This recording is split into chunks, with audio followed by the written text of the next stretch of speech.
So let me introduce the speaker for our webinar today. It's Elmer Masters, a friend and colleague of mine for many years, and the Director of Technology at CALI. We're going to talk about QuizWright today. QuizWright is well, I'm not going to start. I'm going to leave that up to Elmer. So Elmer, take it away. Thanks, John. Ladies and gentlemen, John Mayer. What we're going to do today is, first of all, I did get locked out of GoToWebinar just at 2 o'clock, so that was exciting, but I'm back now. So we're going to do a walkthrough on QuizWright. So QuizWright is our formative assessment tool that allows you to create short quizzes using formative assessment type questions. So multiple choice, true, false, yes, no type things. So you create them in the QuizWright tool, you publish them to the CALI website, and then students can run them using the CALI lesson viewer. So if they're already using CALI lessons, which most law students do, they're already familiar with how things would work, and you can they'll be familiar. They won't have to learn a new platform. Now, as a bonus, today we're going to look at the features that will allow you to run the formative assessment, run the quiz live in your class, and see the results as the students take the exam. And this is through a feature called Lesson Live that's actually been available for a few years with CALI Lessons. And when we added QuizWright, we of course incorporated that technology into, or incorporated QuizWright into that platform. So we're going to get started here. Let me just open a couple of additional windows. Make sure I get them all here, because this isn't slides, so we're actually going to be working through. So we've got, so QuizWright's available from the CALI website. If you're logged in as a staff or faculty member, you'll have access to it through a link in the CALI dashboard. And you'll see it's right there in the middle. And clicking on it launches it right away. Students don't have access to the QuizWright authoring tool. So that's just something to keep in mind. So, of course, with QuizWright, it's sort of all about the questions and the quizzes. So the first button that pops up is, of course, to add a question to to your own question bank. Because with QuizWright, you're able to build your own personal question bank of multiple choice, true, false, and yes, no questions. Then we're actually also building a public question bank, which we'll just take a quick look at here. Right now, it's populated with a few hundred questions that we've taken out of CALI contracts and property lessons. That they're just like multiple choice questions for the most part from CALI lessons. Elmer, this is John. We've put them in. Yes. You can make that bigger. It's a little hard to see when it's on dual screens like that. Okay, I can try, but it gets a little weird. It's actually not set up to run this way. Is sort of the problem. So I can make it a little bit bigger. Even a Control Plus would be fine. Yep. Yeah. Right. It just pushes elements off the screen, and so it gets kind of hard to deal with. But so we have a list. We have listings of questions, and then basically what you can do in the public question bank is you can scroll through these writing search tools, because we've got now more lessons than you can sort of sift through. So there'll be search tools coming up. So if you want to see how a question, if you want to actually check out a question, you just click on the question itself, and that will expand the everything that's sort of built into the system. So you've got what the right answer is and the wrong answers, and some feedback that's then built into the question. So if you decide you want to use that question, you can just click on the copy to my questions icon. That's right there. It's a little kind of clipboardy sort of thing. And when you do that, it turns into a check mark, and then that means that it's been copied to your question bank. Right, so that's and then it turns up, if you look at my questions, That's now the first thing there. And you'll see you can edit these so that you can edit questions. So maybe you know, maybe you want to change it to the first day of October 2019 or something like that. You can make those kinds of changes here by simply editing it. And you'll be editing your copy of the question. You won't be editing like the main question. So you can use those questions that are already around, and we're setting it up so that you'll be able to share your questions with that public question bank if you want to. So that'll be available too. So if you want to just, we're going to go ahead and actually add a couple of questions from scratch at this point. So we can do true, false, yes, no, and multiple choice questions, and all of these are handled from this screen as the start. So let's do a true, false question, and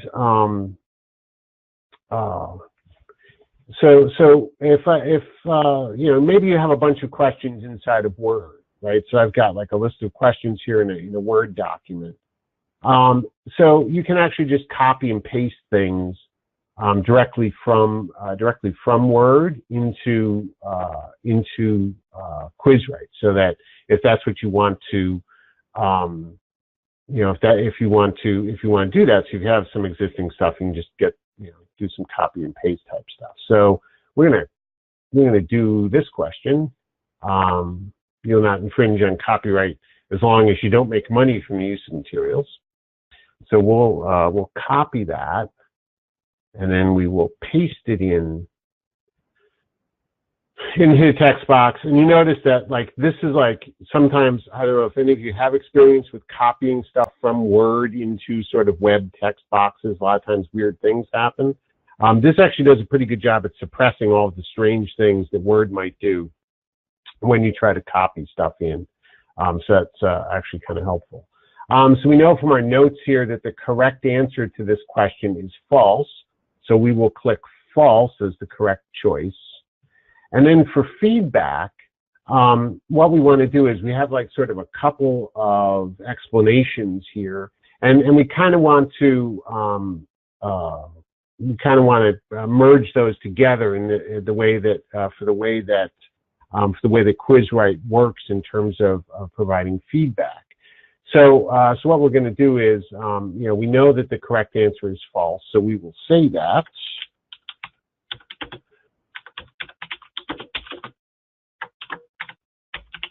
Okay, so correct answer is false, and then we can copy. Whatever parts of the explanatory information we want. So in this case, we'll just copy the correct rationale. You only have the opportunity for like a single feedback box here. So you know, so you can kind of put as much explanatory stuff as you want, or you can leave it out if you just want your students to sort of run through this as like a kind of a real rapid fire thing. You can just leave out the feedback, and it'll just sort of go question, question, question, question, and then you can deal with feedback in the class if you want. So at this point, we're going to add another question. This time, we're going to go with multiple choice. And what we're going to do is you can also type directly into the box, right? So you've got some questions in your head. You know, what web browser do students use the most to run CALI lessons? So that's the question. The correct choice is Chrome, and then we can add some wrong choices here. So this is a multiple choice question. You can have up to 4 choices, right? The correct choice and then 3 wrong choices. And that's as far as you can go. If you're one of those teachers that likes the A through Q multiple choice sort of thing, this is not the tool for you. This will do like A, B, C, D and it's just that's just a limit that's in here to sort of keep the idea behind formative assessment is that these should be relatively short and to the point type things. So we've built it like that. So the correct choice is Chrome. Incorrect choices include Safari, Firefox, and the always popular Microsoft browser, Edge. And then we can do, for feedback for this, you can do different things. We're just going to say most law students use Chrome to access the CALI website. So that's that. So at this point, if we're done, we can either add another question or we can prepare the quiz. So we're going to do prepare the quiz at this point. So what I see when I do that is questions that are available for the quiz. So the first screen that pops up are the questions that haven't been assigned to a quiz yet, and that includes things that you just created, right? So we see the copyright question. We see the browser question. We're going to check those. And then here's some other questions that have been added that I added earlier from the question bank. But we'll stick with the October question because that's fun. How to write a date. You can also see the list of all the questions that you have, and that includes the number of times that a question has been used in quizzes. So you can use the same question in multiple quizzes. That's handy if you're teaching semester after semester the same thing, and you just want to keep using the same questions for these type of things, and so that's all fine. And you'll notice that the questions that I picked are here also, and the check marks carry over. So we're going to hit the Add to New Quiz button, and then we've got a screen where it wants some information. So we need to give this a title. So we'll call this QuizWright Walkthrough Quiz. You can add a subject area, which will allow for sort of better searching if you've got a lot of them and when all that gets set up. You can give it a brief description. So you can just throw in, if you want to, you can describe the quiz here. Maybe give it some context, about where it falls in the syllabus and that sort of stuff. So you can add text there. Students will see that on sort of the title page for the lesson. We can tell it that the estimated completion time is 5 minutes, which we actually need to change the default on this because none of these should really take 20 minutes, but that's sort of a holdover from other things.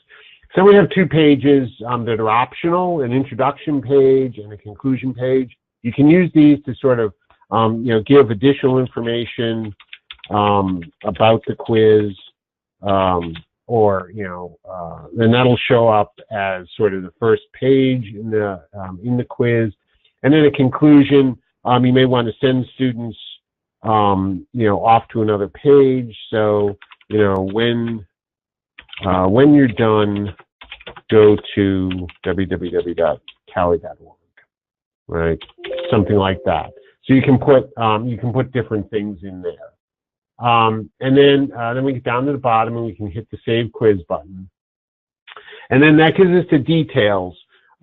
So from here, we have some more options, right? So we can look at some of the different things that we want to do. We can change questions. We can edit the description parts. We can save this and publish it later. So then we'll have a list of quiz. Well, it'll turn up in our list of my quizzes as unpublished. But for now, we're going to go directly to publish. So we're going to hit the publish button. And what's going to happen is that will then take us directly through to the CALI website. So we just published this quiz on the CALI website. So that one button does that. It pushes it right through, and you're set up. You can make some changes here. These don't actually affect the quiz. So mostly we just tell people to sort of click the save button and move along. So at this point, you've got your quiz, and you could send students directly to this page to run the quiz, and you'd be able to see the results and stuff. But what we really want to do here is we actually want to add it to an existing course. So we've already got a set of lesson links set up, and I'm actually going to roll this backwards for a second.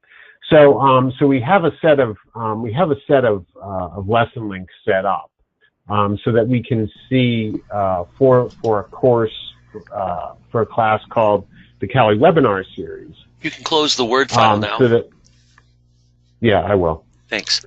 And then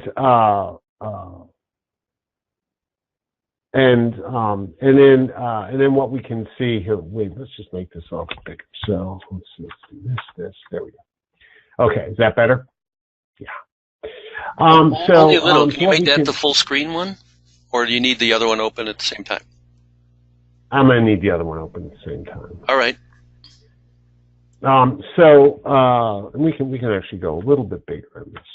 There we go. Since we're already into the mobile view anyway. So so we've got the set of links, and we actually picked this up from the lesson links on the current lesson links page, which is right here.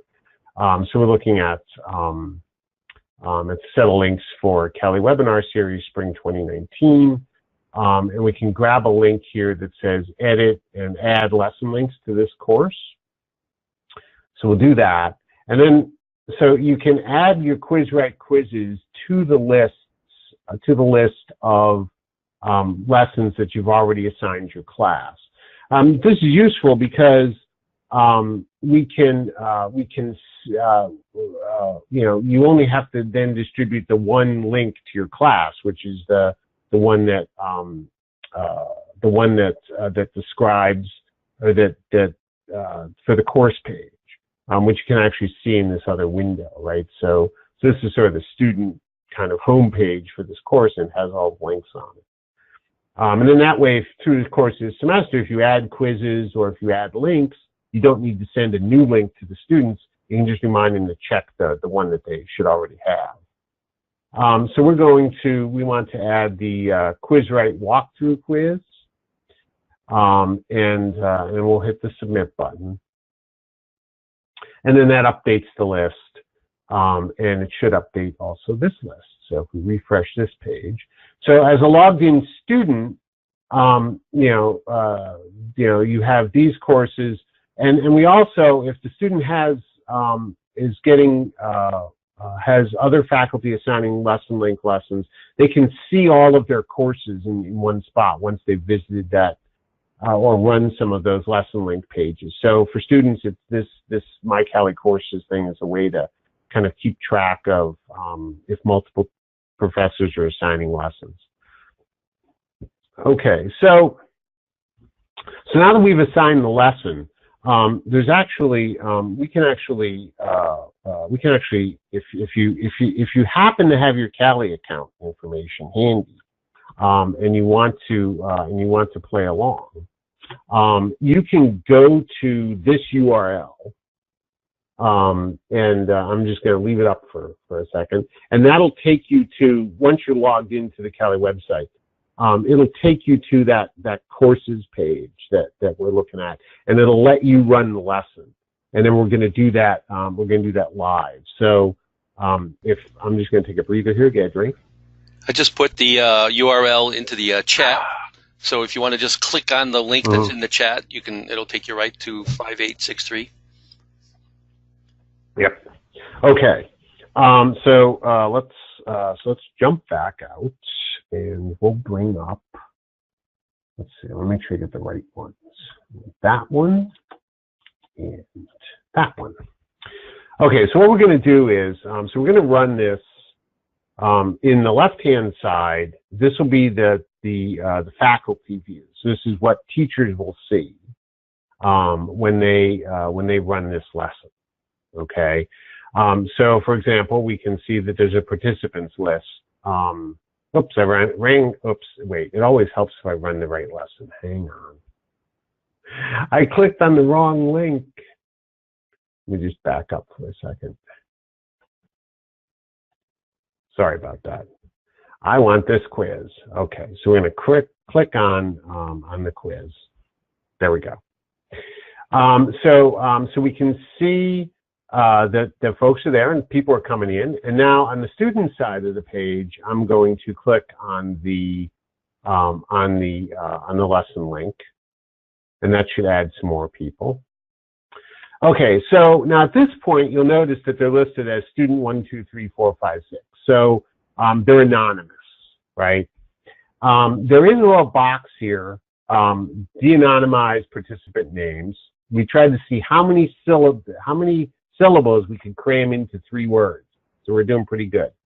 If I click that, that's going to show me who everybody is. Okay. So if you're doing this live in class and you actually want to show the lesson live screen like on an overhead projector, I would generally suggest that you leave it like that, and then you won't be able to tell who who's who. And an interesting thing, the participant list, the students 1, 2, 3, 5, 6, 7, 8, 9 are turning up. They're sort of added to the list as they enter. When you show names, they actually turn up alphabetically. So even if you do sort of toggle back and forth, you can't necessarily track who's doing what. So we're going to, so from here, we'll go next. So we can see the different things. We have our introduction page. And now one of the things that happens is, for example, if your students get behind, so for example, you head on to the question thing and some students like, oh, I don't know, I'm not quite sure where I'm at. They can click the lesson link button and that will sync their browser up with the page that the teacher's on. So in case they get behind, okay. So we're looking at this. On the left, we can see as student things come in, it should start to update. We've seen three responses, and sometimes it just takes just a second to get everything squared away. We can see. Let's see, what's this? Write the date in a simpler way. We'll go with B. That's correct. So the student gets the feedback. And we can, and all that's there. Oh, I have to click the reveal student responses, sorry. And once you click reveal students responses, then you can see things as they come in. Sorry about that. I sometimes forget that button's there. So we can actually see as students are answering the question, you can see how things are progressing. Okay.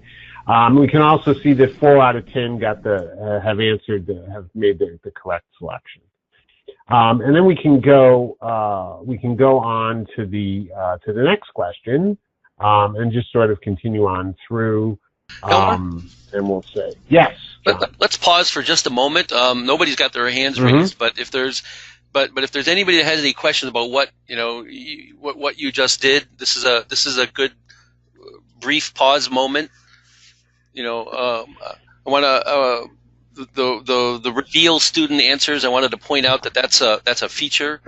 The idea being that you might be showing this off on the overhead on the projector in class, and you don't want to give students a clue which the right answer is, or you don't want them to reveal where the majority is, until everybody's answered. You could be malicious at that point and then reveal the student names and say, whoever that number too is why did you get that wrong? Why did you think that was the right answer? Now, I'm not saying you should be malicious. You could also not have this projected on the screen and just have this so that you see it, so you can use it as a jumping off point for discussion, I guess is what I'm saying. Right. Thank you, John. Are there any questions at this point? Sounds right. It's kind of good. Yep, nobody's raising their hand. John? Okay. Well, we're almost to the end, and we'll see if there's more general questions. So we can work through here. So we'll head on to the next question. And we're going to pick for this one. We'll make sure we get it wrong. But we'll see that you get the same feedback whether you do right or wrong, and that's sort of the way this is set up. If you don't use any feedback, basically what happens is that it just it records the answer, and whether or not it's right or wrong, and then they're ready to go to the next one. So let's see, we've got 7 out of 10 have responded so far. We'll do reveal at this point. We can see that some folks were paying attention while I was typing, and some weren't. No. And then we can continue on here, and then when we get to the end, the students can are sort of ready to finish off here. Now on the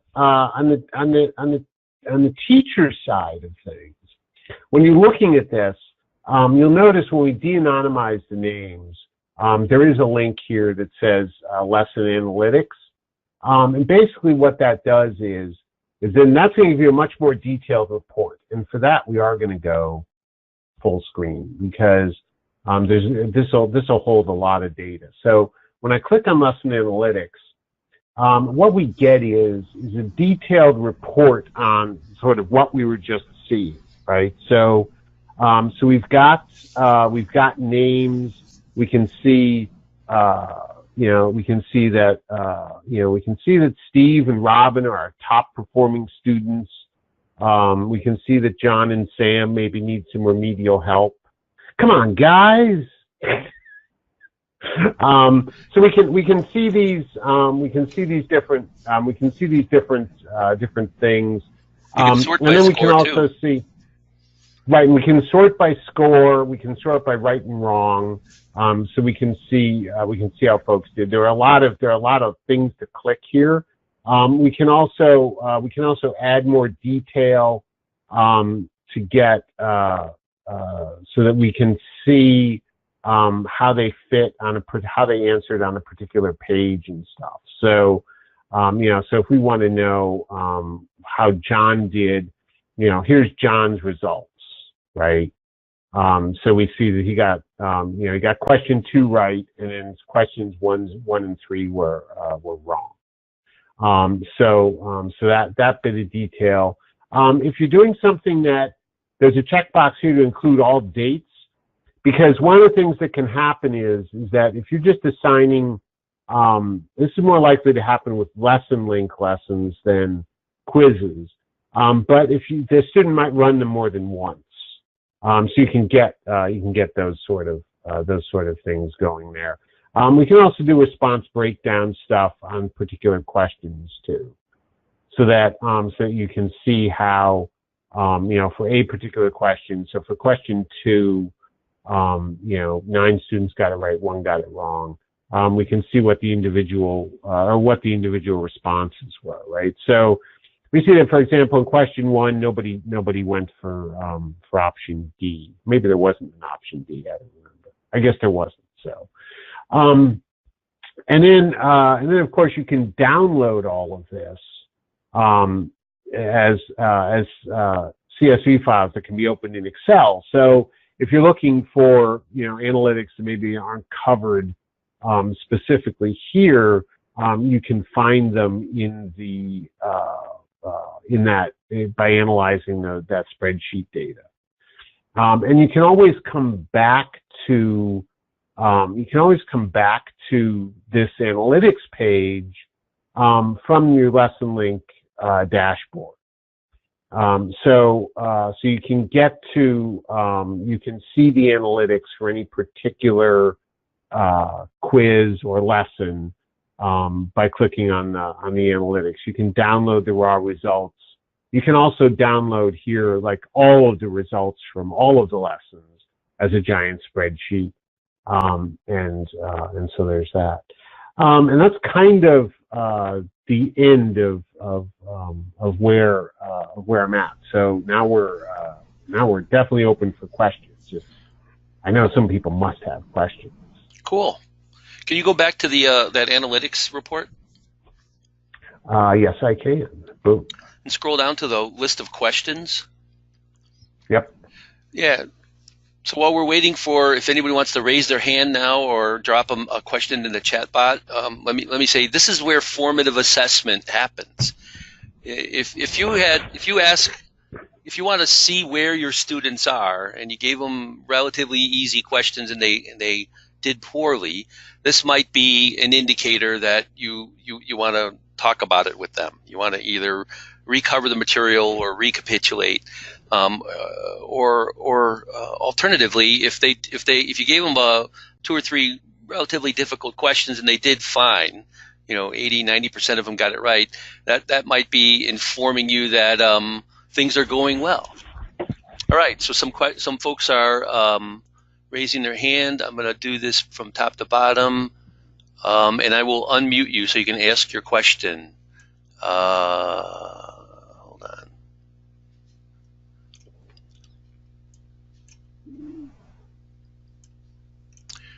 All right, we'll start with Steve Nelson. I'm going to unmute you.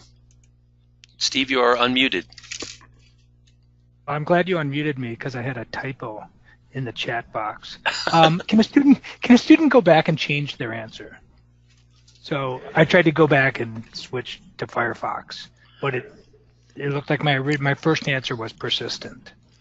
Absolutely. So right. So students, yeah, and that actually happens in CALI lessons also. The first response gets recorded. Okay.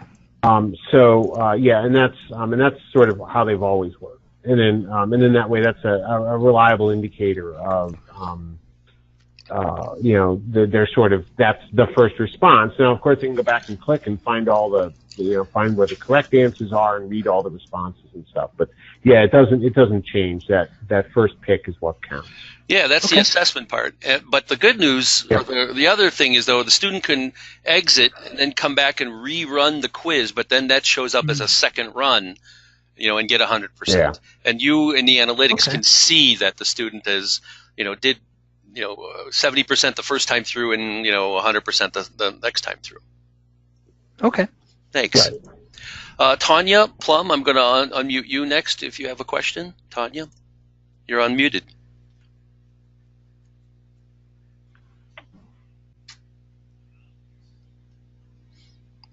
She's flummoxed. Nope. Are you there, Tanya?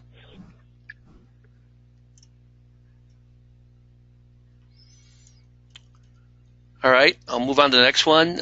Deb, you said you just got her hand raised. Deb, you are unmuted. Deb, you are unmuted. I did not raise my hand. Oh, okay.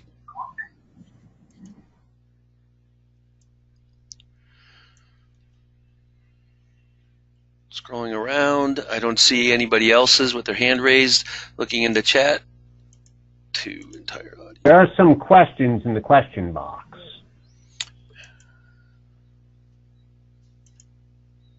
Oh, there they are in the question box. Right, and I see that Tanya says she doesn't have a mic. So, but I know the question that she asked. She wanted to know if images can be included in the question prompt. Right now, no. So you can't add any kind of media to these questions. So it's text only at the moment. We may add images at some point, but generally right now it's all text.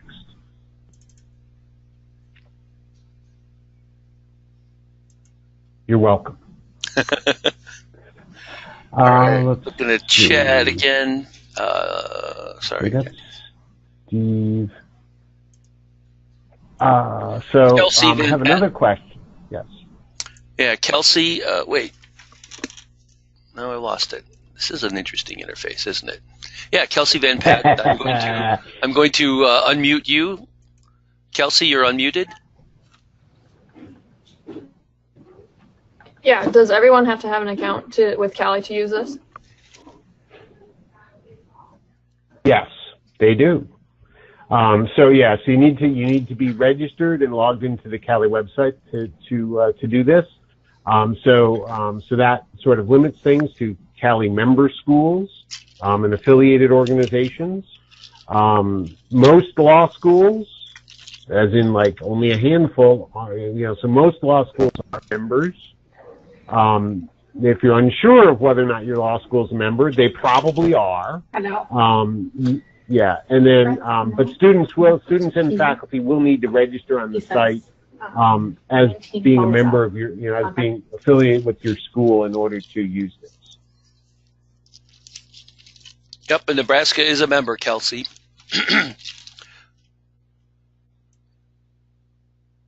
All right.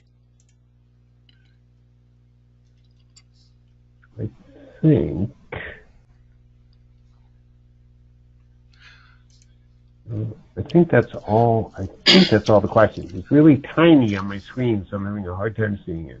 Which I don't say that often, so that's kind of impressive. Yep. Yeah, that's all the questions. So we're 4 minutes from our goal was to do this in 45. Why don't you wrap it up? All right, I'm going to wrap it up. There's actually, I have a slide for that. So here's the wrap-up slide. So if you want to get started with this, it's at www.cali.org/quizwright. You do need to log into the CALI website first before you can use it. So if you're logged in all the time like me, then you can go directly to the URL. Otherwise, you log into the CALI website and pick QuizWright from your CALI dashboard menu. We will be posting this webinar, the recording of this, will be on our YouTube channel, which is youtube.com/CALI.org. There's a lot of other great stuff there too, like years and years and decades worth of conference presentations, old other webinars and stuff that we've done. And finally, if you have any questions, comments, or more info, just shoot me an email at emasters@cali.org. I always like to talk to people about this and walk folks through it. So definitely any questions or anything like that, just send me an email. And thanks for your time this afternoon. Thanks, Elmer. You can also send me emails, jmayer@cali.org, and appreciate your attending, and have a great day, folks.